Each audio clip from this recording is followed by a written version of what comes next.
मंडळी, 4 डिसेंबरला आहे दत्त जयंती आणि दत्त जयंतीच्या दिवशी तुम्ही दत्तगुरूंना जो नैवेद्य दाखवणार आहात, त्या नैवेद्यात एक पदार्थ आहे जो असायलाच हवा. तो दत्तगुरूंचा आवडता पदार्थ आहे. कोणता आहे तो पदार्थ? घेवड्याची भाजी. घेवड्याची भाजी दत्तगुरूंना आवडते. गरीब ब्राह्मणाच्या घरी घेवड्याची भाजी दत्तगुरूंनी खाल्ली आणि त्यांचे दारिद्र्य गेले, अशी गुरुचरित्रात कथा आलेली आहे.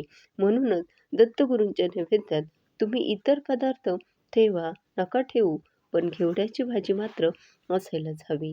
त्याचबरोबर दत्तगुरूंना नैवेद्य नेहमी केळीच्या पानावरच वाढावा. दत्तगुरूंच्या नैवेद्यात पिवळ्या पदार्थांचा समावेश करायला विसरू नये. मग ती पिवळी मिठाई असू द्या, साधा पिवळी मूग डाळीची खिचडी, दत्तगुरूंना सुद्धा, पण त्याबरोबर पिवळ्या पदार्थांचा समावेश आणि घेवड्याची भाजी असायलाच हवी. धन्यवाद.